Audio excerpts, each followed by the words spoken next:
Naturally, 6 years had made a noticeable difference in a man's appearance, so it was no wonder that Newbold didn't initially recognize the man before him as the same person in his wife's locket, despite having examined that face extensively. A closer inspection and longer observation would have undoubtedly enlightened him, but for the time being, all he saw was an unfamiliar individual visibly disturbed on one side, and the woman he loved appearing deeply resentful and sternly outraged, confronting the other with a raised hand. It was evident that this man, whoever he was, had offended her, provoked her anger, and possibly insulted her. Newbold swiftly went to her side, positioning himself between her and the man. "Enid," he inquired, and his casual use of her name was a revelation, and a revelation to Montgomery. "Who is this man, and what has he done?" Montgomery was the one to respond. If Newbold was in the dark, he certainly wasn't. Even though they had never spoken, he had seen Newbold before. He immediately recognized him, in fact, whether it was acknowledged or not. The newcomer could be no one else but him. Undoubtedly, there was no other man in the mountains. He had anticipated finding him when he approached the hut, and was prepared for his arrival. In addition to his long-standing hatred and jealousy, a new fuel had been added, intensifying the flames of his emotions. This man had previously come between Montgomery and the woman he loved, and had managed to escape unharmed. Now it seemed that he had also come between him and this new woman he loved. Well, he should be made to suffer for it this time, and by Montgomery's own hands. The moment Newbold had entered the room, Montgomery had thirsted to pounce on him, and he intended to do so. One of them, he swore in his heart, would never leave that room alive. But Newbold deserved a fair chance. Montgomery was as brave, fearless, and courageous as any man on earth. There were many admirable qualities in his character. He wouldn't take advantage of a man in a confrontation like the one he proposed. He wouldn't hesitate to steal a man's wife if he could, and he wouldn't shy away from any necessary deception to achieve his goals with a woman, whether for good or evil. However, he had his own sense of honor. He wouldn't shoot an enemy in the back, for example. It was a strange perversion, to which some minds were prone. Taking a man's wife through cunning and deceit, robbing him of what made life precious and joyful, was not dishonorable in his eyes. But taking a man's life, something of much less importance, through the same means, was unthinkable. According to Montgomery's code, it was right, even imperative, to confront a man with the truth and face the consequences. Yet to confront a woman with a lie and claim her body and soul, if she could be won over, was equally admirable. And there were other souls besides Montgomery's that harbored this moral inconsistency and confusion when it came to men and women. Therefore, Montgomery confronted Newbold, filled with a lust for battle. He longed to leap upon him, his fingers tingling with anticipation, as he nervously rubbed them against his thumbs. His face jutted forward slightly, his eyes narrowed. "My name is Montgomery," he said, determined to bring up the issue without any further delay, and throwing the words at the other person with a tone of aggressive defiance that, oddly enough, didn't seem to have the exact effect on Newbold that he had expected. However, the name did trigger something in Newbold's mind, though not in the way the speaker had imagined. The memory of that name was the only thing about the woman he loved that bothered him. Enid Nixon had casually mentioned Montgomery when they first met, and he had always wanted to ask her what she meant by it. But he had held back, knowing that he had no right to question her at first, and later, when their feelings for each other were revealed in the intense and passionate moments of the past few days, he had other, more important things to discuss with her. Montgomery had slipped his mind until now, and he had never experienced jealousy until he saw them together in that room. Seeing her with any man would have hurt him deeply, perhaps because he had been isolated from society for so long. But seeing her with this man, whose name instantly brought back memories, made it even worse. Newbold turned to the woman, whom he had originally asked the question, and there was something in his gesture that showed a dismissive and almost contemptuous disregard for the other man's presence, which was difficult for Montgomery to bear. Hatred breeds hatred. Montgomery was fully aware of Newbold's hostility, which was completely obvious and growing with each passing moment. In Montgomery's mind, The tally against Newbold was increasing. "Ah," casually remarked the owner of the cabin to his most recent visitor. "I do recall Miss Nixon mentioning your name when she first arrived here. Is he a friend of yours?" he asked the woman. "Not any more," replied Enid Nixon. She, too, was feeling anxious and unsettled due to the predicament she found herself in. She was determined not to betray the trust that the deceased had placed in her. She fervently hoped that Newbold would not recognize Montgomery as the man from the locket. However, if he did, she was resolved that he would not be identified as the man from the letters, at least not because of her actions. Newbold was unaware of the existence of those letters, and she had no intention of enlightening him if she could prevent it. But she was astute enough to realize that the initial recognition would be unavoidable. She even conceded that Montgomery would likely bring it upon himself. Well, no one, not even the author of those letters, knew that she possessed them, except for old Lemansky, who was far away. She wished she had disposed of them. She had decided to do so at the first opportune moment. However, before that, she intended to show them not to Newbold, but to Montgomery. She wanted to reveal his treachery, to expose the lies he had told her, and to justify her own actions in his eyes. Amidst all these rapid thoughts, there was a profound fear. She quickly recognized the animosity Montgomery harbored towards Newbold on one hand, due to their past love affair, and the long-standing grudge that had suddenly resurfaced. On the other hand, it was because of her own rejection of Montgomery's advances and her love for Newbold, which she had no desire to hide. She knew that the culmination of all these intense hostilities would only make him more desperate. Whether or not Newbold discovered Montgomery's connection with his past love, there was enough provocation in the present to elicit all the opposition and resentment of his nature. Enid felt as if the floorboards were sticks of dynamite with active detonators in every step that touched them, as if the slightest movement from anyone would cause an explosion.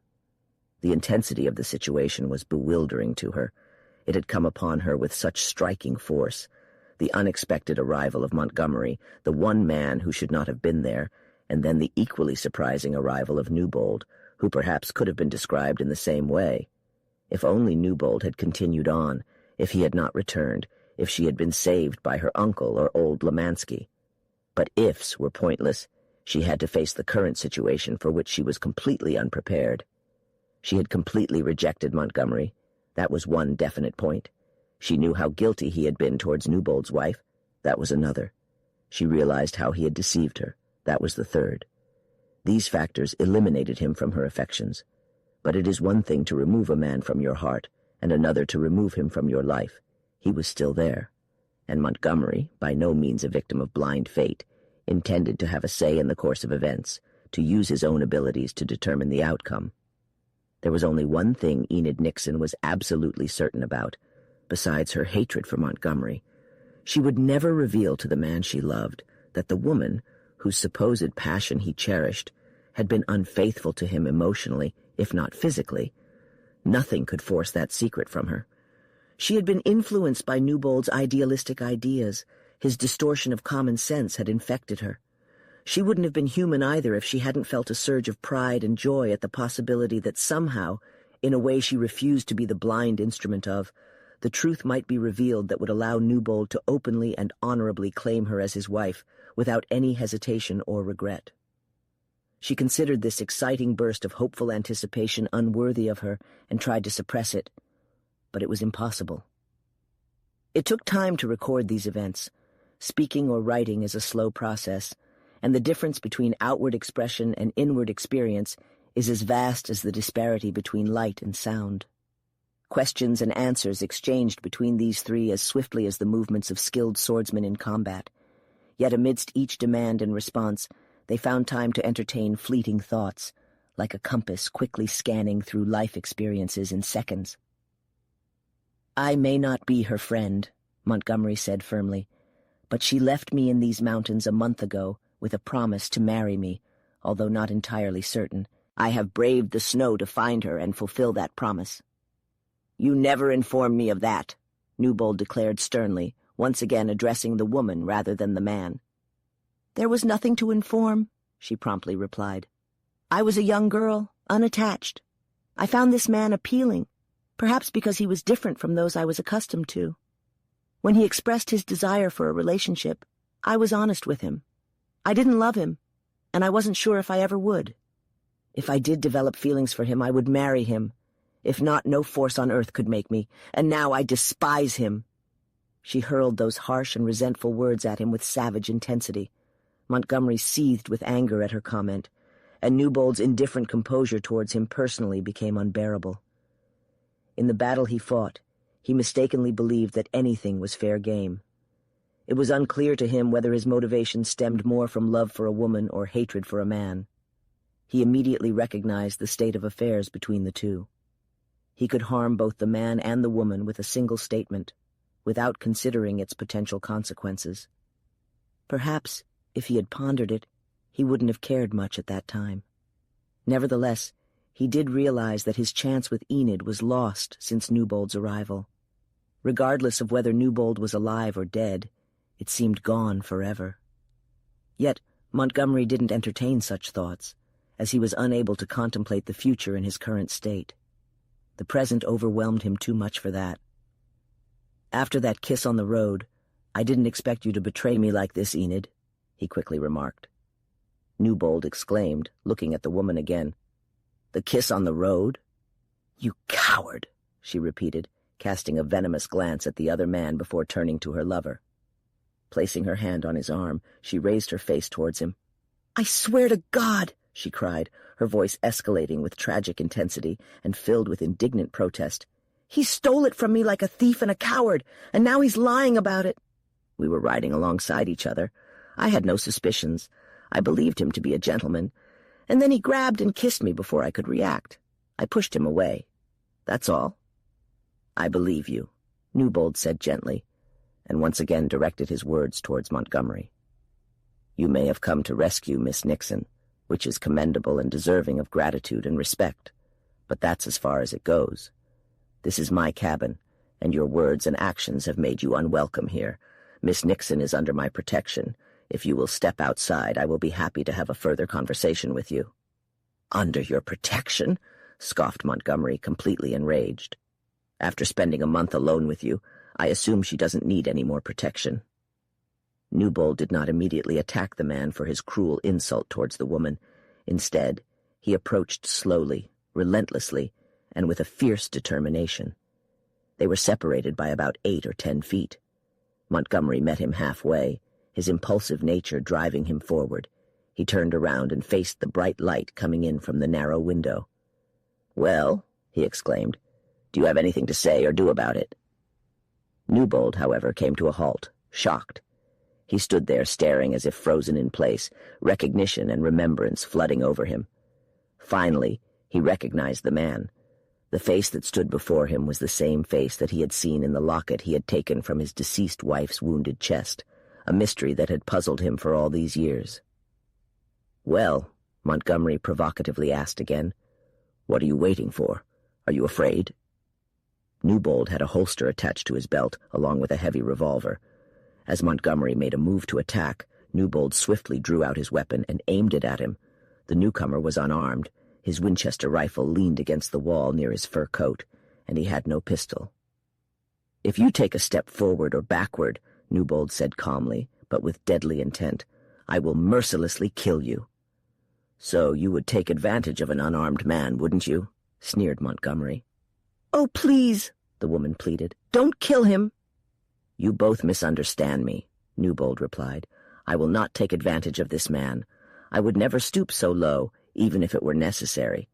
But before resorting to drastic measures, I must speak with him, and this is the only way to keep him quiet for a moment, if, as I suspect, his hatred matches my own." "You have the upper hand," Montgomery protested. "Speak your mind and let's get it over with. I've been waiting all these years for a chance to kill you, and I've run out of patience." Newbold, still keeping the other person covered, walked over to the table and pulled out the drawer. From it, he took out the locket. Enid remembered that she had hastily put it there when he had given it to her, and it had been left unnoticed and forgotten. It was clear to her what was happening now. Newbold had recognized the other man, and explanations were unavoidable. Using his left hand, Newbold searched for the clasp of the locket and pressed the button. In just 2 steps, he confronted Montgomery with the open locket extended towards him. "Is this your picture?" he asked. "It's mine. Do you recognize the locket? I gave it to a woman named Louise Rosser about 5 or 6 years ago. My wife. Yes, she was madly in love with me, but—" Montgomery intentionally left the sentence unfinished, implying a hidden meaning. "I took it from her lifeless body," Newbold gritted out. "She was obsessed with me, an old affair, you know," Montgomery continued, more explicitly, attempting to hurt both the woman and the man. The fact that he defamed the deceased was of no consequence at that moment. "She wanted to leave you," he smoothly continued. "She wanted me to take her back, and—" "That's not true!" Enid Nixon exclaimed. "It's a slanderous, despicable, cowardly lie." However, the men paid no attention to her in their excitement, and perhaps they didn't even hear her. Newbold aggressively thrust his pistol forward. "Would you kill me like you killed the woman?" Montgomery mocked, taunting bitterly. Then Enid Nixon felt the urge to persuade Newbold to kill him right there, but she didn't have the time to do so if she could have executed her plan. Newbold, however, threw the weapon aside, and in the next moment the 2 men leaped onto each other, straining, grappling, scratching, and battling like fierce animals. Each one sought to wrap their fingers around the other's throat and then twist and crush until life vanished. Without uttering a word, they fought in a grim silence that was horrifying, crashing around the small room. No 2 men on Earth could have been more evenly matched, although Newbold held a slight advantage in height and strength. He also possessed the benefit of a simpler lifestyle and excellent physical condition. Montgomery's hatred and fiery temper initially counteracted these advantages, and with their arms locked and legs entwined, teeth clenched, and vision obscured, they struggled together, their pulses pounding and hearts racing. The woman recoiled against the wall, staring in fear. She feared for her lover, she feared for herself. Strange primal emotions coursed through her veins. It was a familiar scenario, where 2 male creatures fought for dominance and the possession of a female whose fate was entirely out of her control. Montgomery had finally revealed his true nature. She would have no hope from him if he emerged victorious, and she even dreaded what might happen to her if the man she loved triumphed after the passions ignited in such a battle. She grew nauseous and dizzy, her chest rising and falling, her breath quickening as she followed the panting, struggling, clinging, and grinding figures around the room. Initially, there was no advantage for either of them, but now, after 5 minutes or perhaps hours of intense fighting, the strength and superior condition of her lover began to make a difference. He was pushing the other man backward. Slowly, inch by inch, foot by foot, step by step, he overpowered him. The 2 intertwined figures were now facing her directly, their faces filled with the intense passion of battle, flushed with anger and fury. One had an expression of triumph, while the other showed signs of impending disaster. However, Montgomery's realization that he was being overpowered only strengthened his resolve, and he fought back with the wild frenzy and strength of a raging gorilla. For a brief moment, the outcome was uncertain, but not for long. A heavy, unwieldy table stood in their path, sturdy as a rock. Finally, Newbold managed to push Montgomery against it, using all his superhuman strength to force him over it. With one arm holding him down and the table for support, Newbold freed Montgomery's left hand and firmly gripped the other's throat. Montgomery's fate was sealed. It was now just a matter of time. "Now," Newbold rasped hoarsely, "you defamed the deceased woman I married and insulted the woman I currently love. Retract your words before you meet your end." "I forgive him," Enid Nixon exclaimed. "Please don't kill him before my eyes." Montgomery was beyond speaking. The intensity of his hatred was evident even in his rapidly dulling eyes, while the unyielding determination of his purpose was conveyed through the defiant shake of his head. He would die, but he would die consumed by his hatred and unwavering purpose. Enid rushed towards the 2, desperately grappling with Newbold's arm in an attempt to free Montgomery from his grip. Yet her lover paid her no mind, as if she were merely a gentle breeze. Montgomery's face turned dark, his limbs went limp. Another second or 2, and it would all be over for him. Once again the door swung open, revealing 2 men covered in snow as they entered. With a quick look, they all understood that at least one of them had foreseen it.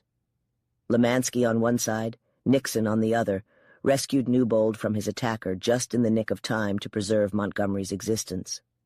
In fact, the latter was in such a dire state that he tumbled from the table to the ground, devoid of consciousness, gasping for air, nearly perishing. Enid Nixon, embracing his head, aided in his revival, while Newbold, breathless, stood there blankly gazing at the woman he adored and the man he despised lying on the floor before him. Chapter 25. "Why did you interfere?" Newbold asked Nixon once he regained his breath. Nixon still held him firmly, although it was unnecessary now that Newbold's passion had subsided. "I intended to kill him. He should definitely die," old Lemansky drawled, as he stood up from kneeling beside Montgomery. "But I don't see why you have to be the one to execute him. He's fine now, Miss Enid," the old man said. "Here." He grabbed a pillow from the bed and placed it under Montgomery's head. Then he extended his hands to help the excited and distraught woman to her feet. "It's not appropriate for you to take care of him." "Oh," Enid exclaimed, her limbs trembling, her face turning deathly white as the blood drained away. She fought against the faintness that came with the reaction, while old Lemansky supported and encouraged her. "I'm so grateful you came. I don't know what would have happened if you hadn't." "Has this man mistreated you?"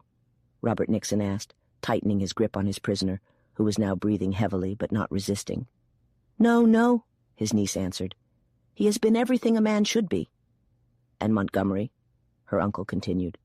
"No, not even him." "I arrived just in time, thank God," Newbold exclaimed. By now, Montgomery had regained consciousness. In addition to his existing reasons for hating Newbold, he now felt chagrin, mortification, and shame. He had been overwhelmed. He would have been a dead man at the hands of Newbold if the others hadn't intervened. He almost wished they had left his enemy alone. Well, he had lost everything except for an opportunity for revenge on all of them. "She has been alone here with this man in this cabin for a month," he said in a muddled manner. "I was willing to accept her despite that, but—" "He proposed that idea before," cried Newbold, his anger resurfacing. "I don't know who you are." "My name is Robert Nixon, and I am this girl's uncle."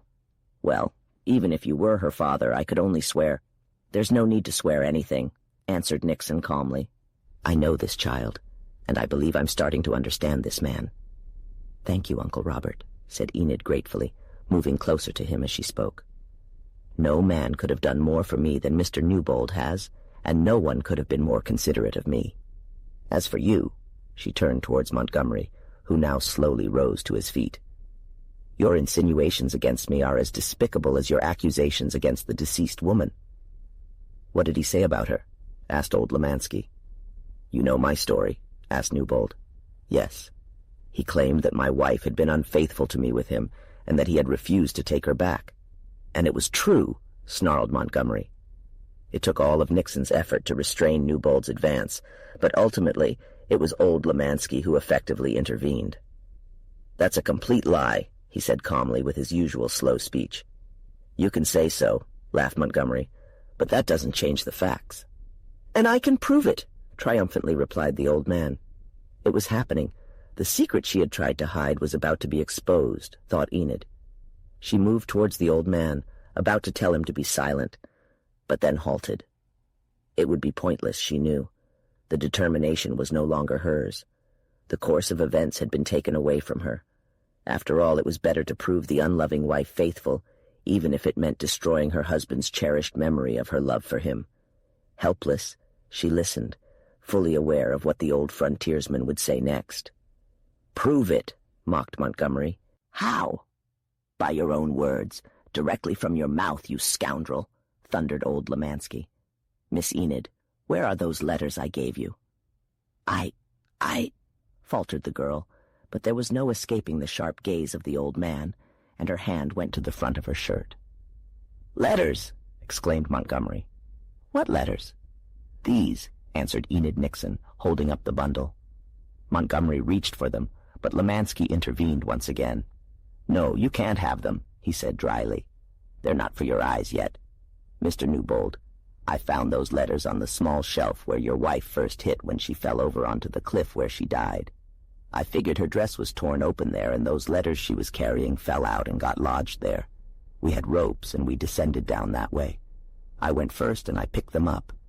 I never told anyone about it, and I never showed them to a single person until I gave them to Miss Nixon at the camp.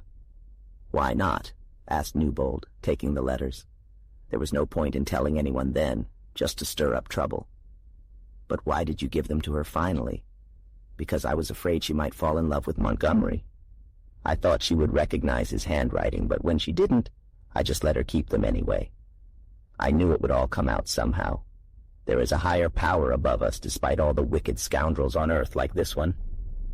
"Are these letters addressed to my deceased wife?" asked Newbold. "They are," answered Enid Nixon. "Look and see." "And did Mr. Montgomery write them?" "He'll deny it, I suppose," answered Lemansky. "But I am familiar with his handwriting," said Nixon. Taking the still unopened packet from Newbold, he opened it, examined one of the letters, and handed them all back. "There is no doubt about it," he said. "It's Montgomery's handwriting. I'll swear to it." "Oh, I'll acknowledge them," said Montgomery, seeing the absolute pointlessness of further denial. He had forgotten all about the letters. He had not imagined they were in existence. "You've got me beat between you. The odds are against me. I've done my best." And indeed, that was true. Well, he had played a great game, fighting for a high stake. He had stopped at nothing. A career in which some good had mixed with much bad was now at an end. He had lost completely. Would he show himself a good loser? "Mr. Montgomery," said Newbold, quietly extending his hand, "here are your letters." "What do you mean?" "I am not in the habit of reading letters addressed to other people without permission, and when the recipient of them has been dead for a long time, I am doubly obligated." "You're a damn fool," cried Montgomery contemptuously. "That kind of accusation from your type of person is perhaps the highest compliment you could give me. I don't know whether I will ever rid myself of the doubt you have tried to implant in my soul about my deceased wife, but—" "There is no doubt about it," protested old Lemansky earnestly. "I have read those letters 100 times over, having no scruples whatsoever, and in every single one of them he was begging and pleading with her to go away with him and fighting her refusal to do it. I suppose I have to admit that she didn't love you, Newbold, and she did love this worthless Montgomery, but for the sake of her reputation, I'll prove to all of you, using his letters and his own words, that your wife was the most virtuous and upright woman, even if she didn't love you. It's the truth, and you can believe me."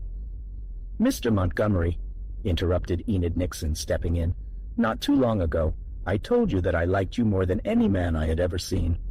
I thought maybe I could have loved you, and that was true, but you have acted cowardly and deceitfully in this room." "Did I fight him like a coward?"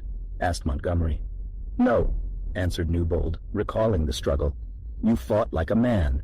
Such a twisted distortion of language and thinking. If two people fought like wild animals, that was considered fighting like men."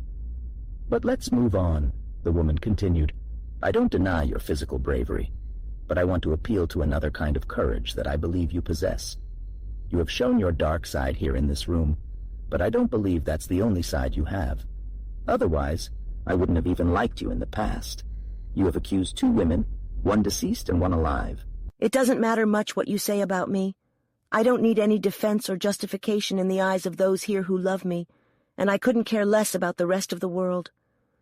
But you have shattered this man's trust in a woman he once loved and who he believed loved him. As a man, tell him that it was a lie and that she was innocent of anything else, even though she did love you." What an extraordinary situation an observer who knew everything might have reflected. Here was Enid Nixon pleading for the reputation of the woman who had married the man she now loved, and whom she should have intensely disliked. "You're asking more of me than I can give," stammered Montgomery, deeply affected by this heartfelt appeal to his better self. "Let him remain silent," objected Newbold hastily. "I wouldn't trust his word even under oath." Calm down," intervened Lemansky with his inherent sense of fairness. "The man is down, Newbold. Don't strike him now." "Give him an opportunity," Nixon implored earnestly. "You wouldn't believe me, huh?" laughed Montgomery in a terrifying manner. "Well then, this is what I'll say. Whether it's true or false, you can be the judge." What was he about to reveal? They all instinctively knew that his forthcoming disclosure would be decisive. Would good or evil prevail within him now? Enid Nixon had made her plea, and it had been a compelling one. The man truly loved the woman who urged him, and he had no other option but to hope that she would see him in a more favorable light than he deserved. He had exhausted all his resources. And as he hesitated, Enid Nixon spoke again. "Oh, think before you speak," she cried. "If I were to think," Montgomery replied quickly, "I would go insane. Newbold, your wife was as pure as the snow. I cannot and will not deny that she loved me. She married you out of jealousy and anger after a disagreement between us, for which I was at fault. And when I returned to the camp in your absence, I tried to make amends and used every argument I had to convince her to leave you and come with me. Although she didn't love you, she was too virtuous and loyal to do that. Now you have the truth, damn you. Believe it or not, it's up to you. Miss Nixon," he added quickly, "if I had met you earlier, I might have been a better person. Goodbye." He turned abruptly, and without anyone stopping him, which indeed was not possible, he ran towards the exit. As he did so, his hand grabbed something that was lying on the dresser. There was a burst of light as he pulled his arm back, but no one saw what it was. Within a few seconds, he was outside the door. The table stood between old Lemansky and the way out, with Nixon and Newbold closest. The old man regained his senses first. "Chase after him!" he cried. "He intends—" But before anybody could move, the muffled sound of a gun echoed through the open door. They discovered Montgomery lying on his back in the snowy path, his face as pale as the snowdrift that cradled his head, Newbold's large revolver still grasped in his right hand, and a bloody, welling stain on his left chest, directly over his heart. It was the woman who shattered the silence. "Oh," she sobbed, "it can't be." "Dead," Nixon said solemnly. "And it could have been by my hand," Newbold muttered to himself in horror. "He'll never cause any more trouble for anyone in this world, Miss Enid and gentlemen," old Lemansky said gravely. "Well, he was a foolish and wicked man in some respects," the aged frontiersman continued thoughtfully in the silence only interrupted by the woman's weeping breaths. "But he possessed some qualities that contribute to a person's character, and I have no doubt that his last words were almost true. If he had encountered a woman like you earlier in his life, he might have become a different person." Chapter 26. The splendid library stood as the most aesthetically pleasing chamber in Robert Nixon's grand mansion, situated in the highly sought-after residential area of Denver. It encompassed a spacious, elongated layout adorned with a substantial ceiling embellished with sturdy beams. The short bookcases, approximately 5 feet tall, ran alongside all the windows and doors on every side of the room. At one end, there stood a massive open fireplace constructed with rough stone, and since it was winter, a warm fire of logs crackled on the hearth. This room was primarily designated for men. The drawing room on the opposite side of the hall belonged to Mrs. Nixon, but the library showcased her husband's distinctive yet somewhat unpredictable taste. Adorning the walls were paintings of the western landscape by Remington, Marchand, Dunton, Dixon, and others. To enhance their display, mounted heads of bears, deer, and buffaloes were positioned alongside them. Swords and other weapons were scattered throughout. The writing desk was sturdy, and the chairs were comfortable, inviting one to sit.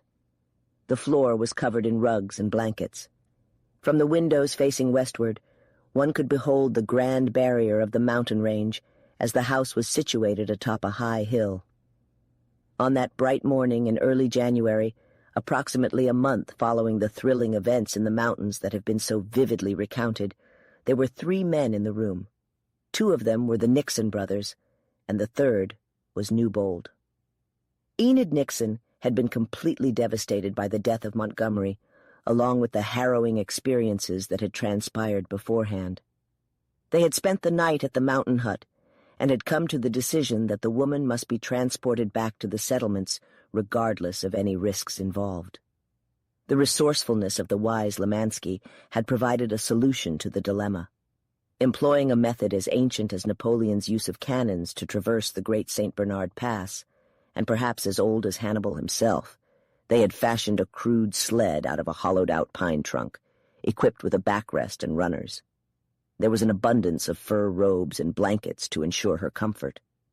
Wherever possible, the three men attached themselves to the sled with ropes and pulled it and Enid across the snow. Of course, they couldn't use the sled for miles down the canyon. When the path was relatively easy, Newbold and Nixon supported the woman as she walked. When it became too difficult for her, Newbold picked her up, as he had done previously, and with Nixon's help, carried her to the next resting place. During these times, Lemansky looked after the sled. They managed to reach the temporary hut in the old camp on the first night, and rested there. They collected their sleeping bags and tents, and resumed their journey in the morning. They were strong men, except for old Lemansky, who was young. It was a desperate attempt, but they succeeded. When they reached the open trails, the sledding was easy, and they made great progress. After a week of challenging travel, they reached the railroad, and the following day, they all arrived safely at Nixon's house in Denver. To Mr. Irvin Nixon, his daughter was like someone who had come back to life. And in fact, when he first saw her, she looked extremely ill. No one had realized how terrible the journey had been for the woman. Her three loyal companions had suspected something, but even they didn't fully grasp that in the final days, her willpower alone had kept her going. As soon as she entered the house and greeted her father, aunt, and children, she completely collapsed. The astonishing thing, according to the doctor, wasn't that she collapsed then, but that she hadn't collapsed earlier. For a brief period, it seemed as though her illness could be serious, but youth, vitality, a strong physique, a healthy constitution, a heart now devoid of worry and anxiety, and an intense desire to live, love, and be loved, worked miracles. Newbold had not had the chance to have a private conversation with the woman he loved, which was probably for the best. He had the task of adapting to changed circumstances, not only a different setting, but also unfamiliar and extraordinary deviations from his long-held viewpoints. He could no longer question Montgomery's final affirmation of his wife's innocence, even though he had destroyed the letters without reading them, and likewise, he could no longer hold on to the belief that she had solely loved him. Those words preceding the gunshot had made it possible for him to marry Enid Nixon without compromising his sense of honor or self-respect. Montgomery had made amends in that regard, and Newbold could not doubt that Montgomery had been aware of the outcome of his speech and had deliberately chosen his words. Credit that last action to him. However, Newbold was a sensitive man. He recognized the savage and animalistic roles he and Montgomery had both played in the presence of the woman they both loved, how they had fought like wild beasts, and how, if not for fortunate intervention, he would have committed murder in addition to his other shortcomings. He was honest enough to admit to himself that he would have done the same thing under the same circumstances, but that did not free him from guilt. He did not know how the woman perceived the situation or how she viewed him, as he had not had a single moment alone with her to ascertain her thoughts. They had laid Montgomery to rest in the snow, with Robert Nixon uttering a brief yet fervent plea, in which even Newbold participated. Enid Nixon herself had passionately recounted to her uncle and old Lemansky that night before the fire the tale of her rescue from the flood by this man, how he had carried her in the storm to the shack, and how he had cared for her since, and Nixon had later relayed her story to his brother in Denver. Nixon had insisted that Newbold stay with him, but the young man had declined. Lemansky had a small place not far from Denver and easily accessible to it, and the old man had happily taken the younger one with him. Newbold had been extremely worried about Enid Nixon's illness, but his fear had quickly dissipated upon the doctor's reassurance, and now all he could do was wait until she could see him. He checked on her every morning and evening at the grand house on the hill. He adorned her room with exquisite flowers, but he had not sent any messages. Robert Nixon had promised to inform him as soon as Enid could see him, and it was due to a phone call that he found himself in the library that morning. He had not yet acclimated to the world, having lived alone for so long, and he had become somewhat reserved and timid. The habits and customs of many years could not be discarded easily in just a week or a month. He had not sought an audience with Enid's father before. In fact, he had somewhat avoided it, But on this morning he had requested it, and when Robert Nixon made a move to leave, he pleaded for him to stay. "Mr. Nixon," Newbold began, "I assume you are familiar with my unfortunate past." "I have heard the general details of it, sir, from my brother and others," replied the other kindly. "There is no need for me to dwell on it any further. Although my hair may be starting to turn gray and I may appear older, I only turned 28 on my last birthday. I was not born in this part of the country. My home was in Baltimore. Do you happen to belong to the Maryland Newbolds, sir?" "Yes, sir." "They are distantly related to a very respectable family of the same name in Philadelphia, I believe?" "I have always understood that to be the truth." "Ah, a very satisfactory connection indeed," said Irvin Nixon with great satisfaction. "Continue, sir." "There is nothing else of much significance to say about myself, except that I love your daughter, and with your permission, I want to marry her." Mr. Irvin Nixon had thought deeply and extensively about the situation. In his desperation, he had considered giving Enid's hand to Montgomery if he found her. It had been impossible to keep the story of her adventure, her rescue, and Montgomery's death a secret. It was only natural and inevitable that people would gossip about her. Therefore, it would have been quite difficult for Mr. Nixon to refuse his consent to her marriage with almost any respectable man who had been so intimately involved with her. However, when the man in question was as impeccably born and raised as Newbold, what had seemed like a somewhat unpleasant duty, almost an obligatory imposition, became a joy. Mr. Nixon was skilled at judging men when his biases were not overpowering, and he looked upon the strong, well-built, clear-eyed, and vibrant man who was currently seeking his daughter's hand with much satisfaction. Newbold had shaved his beard and trimmed his mustache. He was dressed in modern clothing, and he had undergone a remarkable transformation. His shyness faded away as he conversed, and his innate ease of manner and his inherited good breeding returned to him and fit him comfortably. Given the passage above, here is the updated version. Given the circumstances, the best thing that could happen would be for the two of them to get married. Honestly, Mr. Irvin Nixon would have thought that regardless of the circumstances, his daughter couldn't find anyone better than a man like this. "I won't try to control my daughter," he finally said. "I've learned something from my time here, and maybe us folks from Philadelphia could use a little more open-mindedness. I'm certain that she wouldn't give her hand without her heart, so she has to make this decision herself. You'll hear her answer straight from her own mouth. But you, sir, I have to admit, I'd feel more at ease and happier if I had your approval," said the hesitant Mr. Robert Nixon, not because he intended to refuse, but because he was reluctant to hand his daughter over to another man. "Steve," Mr. Robert Nixon continued as the other hesitated, "I think you can trust Newbold. There are people here who knew him years ago, and there's plenty of evidence and testimonies about his character. I can vouch for him."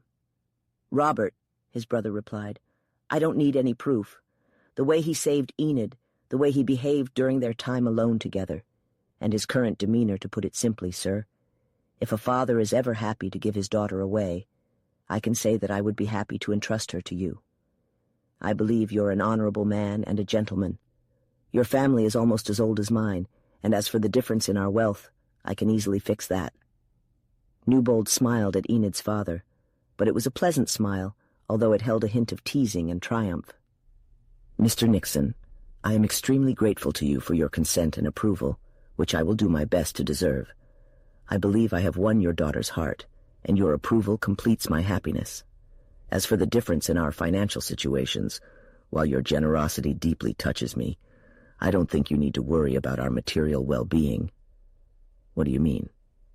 "I am a mining engineer, sir. I didn't spend 5 years alone in the mountains of Colorado for nothing. Please explain yourself, sir." "Did you find gold in the hills?" asked Robert Nixon, quickly understanding. "The most valuable veins on the continent," answered Newbold. "And nobody knows about it? Not a single person. Have you located the claims?" "Only one." "We'll go back as soon as the snow melts," said the younger Nixon. "And stake our claim. Are you sure?" "Absolutely." "But I don't quite understand," questioned Mr. Irvin Nixon. "He means," said his brother, "that he has discovered gold." "And silver, too," interjected Newbold. "In limitless quantities," continued the other Nixon. "Your daughter will have more money than she knows what to do with, sir," smiled Newbold.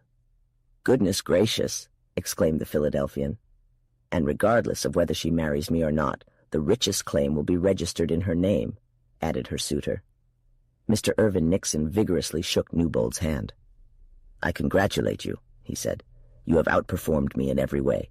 Therefore, I consider you the most suitable of suitors. Gold in these mountains. Well, well." "And may I see your daughter and make my case in person, sir?" asked Newbold. Of course, of course. Robert, would you please assist me?" In response to his brother's gesture, Robert Nixon rang the bell and instructed the servant to ask Miss Nixon to come down to the library. "Now," said Mr. Irvin Nixon as the servant closed the door, "you and I should probably leave the young people alone, right, Robert?" "Absolutely," replied the younger man, and he opened the door again, allowing the two older men to exit and leaving Newbold by himself. He heard a soft step on the staircase in the hallway, followed by the gentle sound of a dress swishing as someone descended from the floor above. A figure appeared in the doorway. Without any resistance, without a single word of protest, without a moment's hesitation on her part, he embraced her. Meanwhile, Mr. Robert Nixon quietly tiptoed across the hall from the drawing-room, closing the library door without the lovers noticing. They had often yearned for each other on opposite sides of a door, and now, finally, the woman was in the man's arms, with no door or barrier separating them any longer.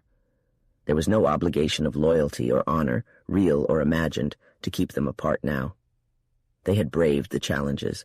They had demonstrated that while love was a powerful passion, honor and loyalty were even stronger forces, and now they were reaping the rewards of their selflessness and devotion. Finally, the woman surrendered herself to him completely and without reservation, without fear or reproach. And finally, the man claimed what was rightfully his, without any hesitation. She did not resist his embrace, nor did she turn away from his kisses. They had proven their right to surrender through their ability to overcome. Words were hardly necessary between them, and it was only after a long time that they managed to speak coherently. Small murmurs of affection, passionate whispers of endearing names, these were enough for them in that moment. When he found the strength to resist his desires and maintain some distance from her, he noticed that she appeared paler, thinner, and more delicate than when he had last seen her in the mountains. She wore an enchanting outfit in a light blue and silver color, though he couldn't identify the specific style. Nevertheless, it only enhanced her angelic qualities in his eyes. She also noticed that he had undergone significant changes and wholeheartedly approved of his new appearance. "Will," she finally exclaimed, "I never realized how attractive you are." He chuckled in response. "I always knew you were the most beautiful woman in the world." "Oh, yes? Perhaps when I was the only one," she replied playfully. "And even if there were millions, you would still be the one for me. But it's not just your beauty that I love. You knew all along that my resistance to loving you was based on a misunderstanding, a mistake. You didn't tell me because you were considerate of a deceased woman." "Should I have told you?" she asked. "No, I've thought it through. I remained loyal despite the misunderstanding, but you wouldn't betray your late sister. You preserved her reputation in the mind of the only person who remembered her, even at the cost of your own happiness. And if there was nothing else, I could love you for that alone." "And is there anything else?" she inquired, hoping to be loved for qualities beyond her appearance. "Everything," he responded ecstatically, pulling her close to his heart once again. "I knew there would be a way," she whispered contentedly after a brief pause. "Love like ours is destined for the utmost happiness. Oh, how lucky I was to have that spontaneous urge to go up the canyon instead of down. If it hadn't been for that, there wouldn't have been any encounter." She stopped abruptly, her face flushed at the thought of the circumstances surrounding that meeting. She had to hide her face on his shoulder. He laughed cheerfully. "My little fountain spirit, my love, my future wife. Did you know that your father has graciously given me your hand on the condition that your heart comes with it?" "You took that first," replied the woman, looking up at him once more. There was a knock on the door. Without waiting for permission, it swung open. This time, 3 men entered, as old Lemansky had joined the group. Blushing, Enid made a sudden move to break free from Newbold's embrace, but he shamelessly held her close. The three men observed the two lovers solemnly for a moment, then burst into laughter. It was Lemansky who spoke first. "I hear you found gold in those mountains, Mr. Newbold." "I found something far more precious than all the gold in Colorado in these mountains," replied the other. "And what was that?" asked the old frontiersman curiously and innocently. "This," answered Newbold, as he kissed the girl once more. The end. This concludes Horizon Hearts, a Western romance novel. Written by Leitha Watson. Visit brooksaudiobooks.com for updates on the availability of new books and a special free offer.